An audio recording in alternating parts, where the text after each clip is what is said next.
Smith, and this is how I got off meth. When I finally made the decision to quit, I started going to meetings. I went to a Christian group instead of the secular NA or AA or any of those, CA. I went to Celebrate Recovery. I started out just doing meetings. I went to a meeting every night, and when I couldn't find a meeting, I went somewhere where I was around people that I couldn't use around, or I didn't feel comfortable using around of that. I placed myself in situations where I couldn't use. I eventually worked my 12 steps and worked through and bought off a lot of demons in my past. Now, I wouldn't say necessarily that those were the reasons that I started using, because they weren't. When I originally started using, it was recreationally, it was for fun. But after a while, those things, what was once fun just isn't fun anymore. It becomes a necessity. So, once I finally did make that decision, like I said, I went through the 12 steps and worked those steps, and even years. I mean, I spent, about 4 or 5 years going to meetings every night because, well, let me put it this way. Less than 5% of the people who use methamphetamine ever succeed at getting clean. I'm coming up on 12 or 13 years or something like that now. I don't even keep track anymore because it's no longer an issue in my life. If you're on meth and, if you're on meth right now and you have people hounding you to quit and you're not ready to quit, you're not going to get clean. It doesn't matter what they do. Tough love, interventions, all this other bullshit, not going to work. Unless you're ready to get clean, you might as well be honest and straight up with the people who are pushing you in that direction and just tell them, hey, this is me, this is what's happening, I'm not ready to quit, and I'm going to continue doing what I'm doing. I went through the whole bullshitting people phase. My parents, as a young man, trying to get me to go to rehab and, go to meetings, and they even did an intervention once, which just totally backfired on them. It was actually the guy that did it was one of the guys from that TV show, the older dude with now he has gray hair, but he didn't back then. But I told him, hey, this is what I'm doing, and then when I'm ready to quit, I'll quit. Of course, that also has to do with the fact that my parents, they did instill certain values in me that stuck. And, when I was ready, I used that to my advantage. And, when I first started using, I was ashamed to go around my parents. I was ashamed to be around them. I was ashamed of what I was doing. However, as my addiction progressed, I just really didn't give a flying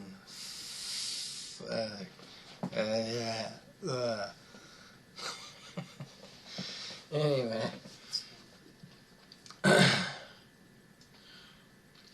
If you really, really want to quit, and I know there are a few of you out there, you've struggled and you want to quit,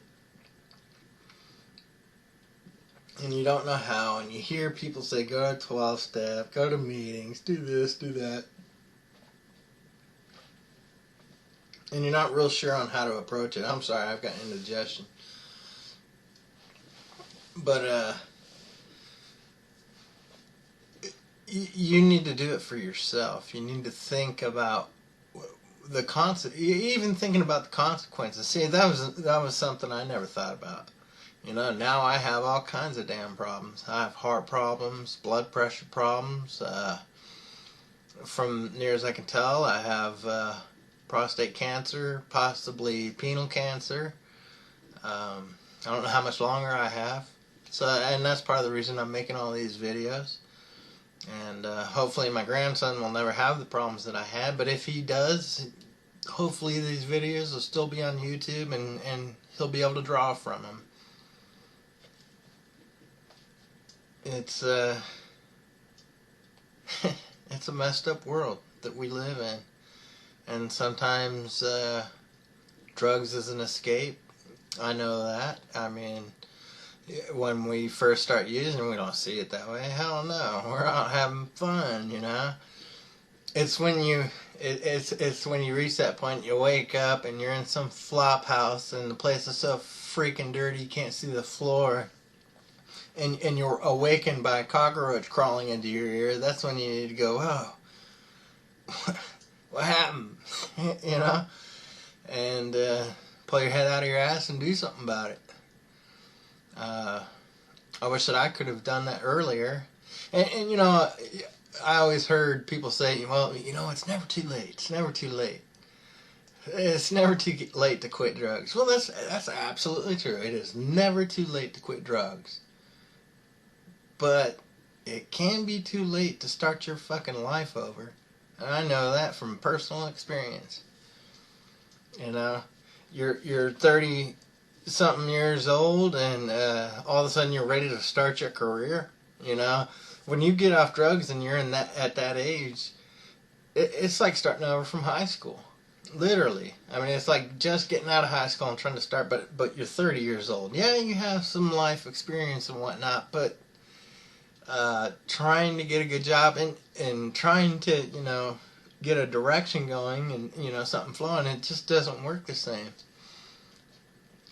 Whereas someone who's, you know, a third your age, who didn't do the things that you did, is going to have it a lot easier. A lot easier. But having said that, I mean, that's still no reason not to stop. I mean, if you're ready to quit, quit. Find those things that make it difficult for you to use and put yourself in that position. That's what you need to do. If you find it hard to use around like your family or certain friends, hang out with those people. Be with those people. That's what you need to do. I myself got to a point where I just didn't give a shit. I didn't care about anybody. I didn't care about anything. Even though I had a halfway decent job and everything, I still, you know, and that's another thing is there are places where drug use is encouraged. And there'll be a lot of people say, oh, that's bullshit. Oh, that's, you know, no, there is no company in the world like that. Oh, yeah?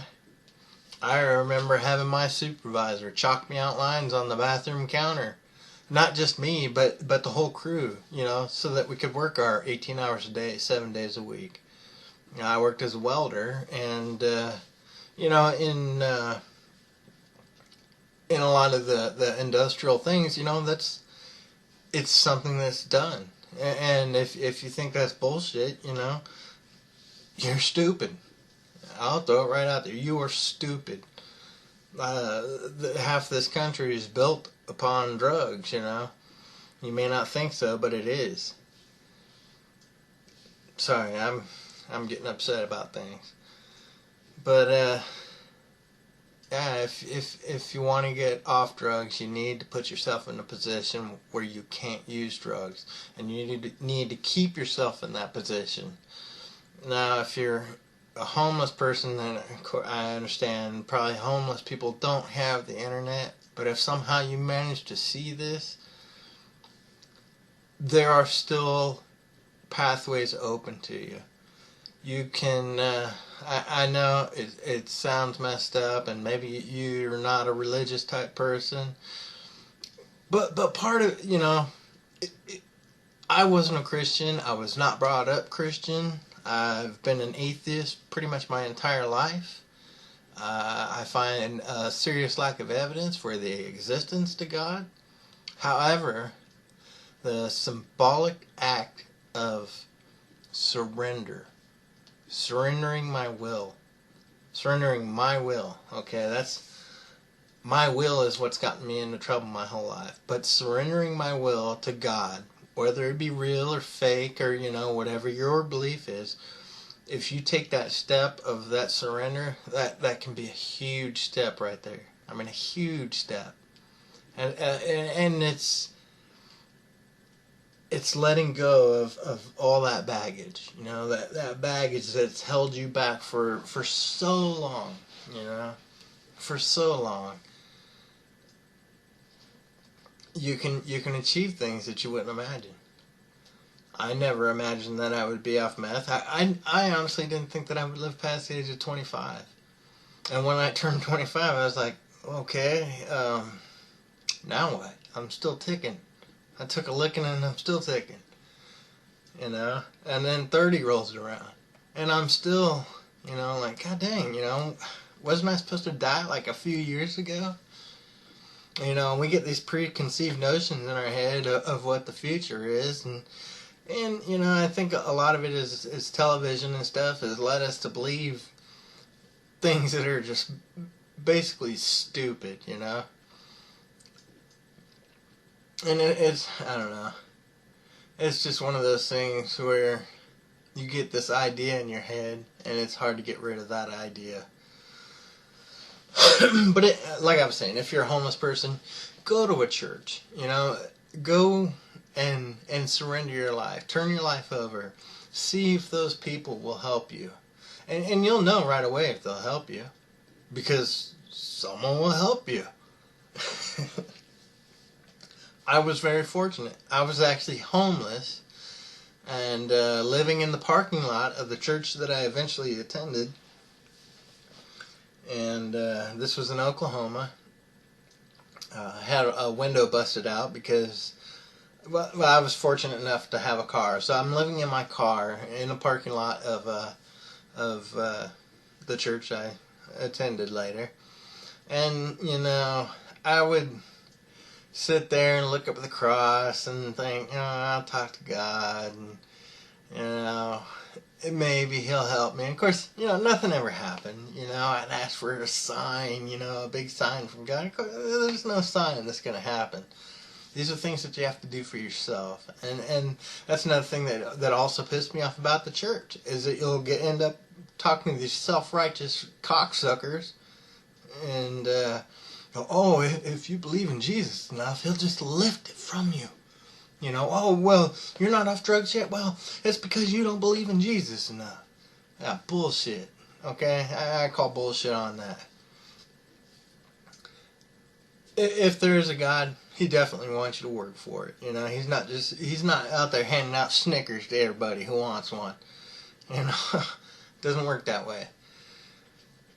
You need to put in the time, you need to put in the effort, you need to put yourself in that position where you can't use and stay there. Stay there until you've gotten your head clean. And I'm not saying a month, I'm not saying 2 months. You need to be there for years. And I know that sounds just, oh my God, years and years. I know. When I was in my 20s and said, you can go to this rehab and it's only for a year. A year? Are you fucking kidding me? A whole year? Jeez. Yeah, all the stuff I could miss in a year. All the things that are going to happen in a year that I'm just going to completely miss. You need to do that if that's what you want. If you want sobriety, that's what you have to do. You need to give it all up. You need to surrender and let someone else take over. And I'm not talking about a person, because if you let somebody else take over your life, you might as well just stay on drugs. You'd be better off. Trust me there. Well, I'm ranting and raving here, and I've already gone way over the amount of time that I'd hoped to spend on this video. So I'll just say this. I love you all. Take care, and do what you have to. Take it easy. Laters.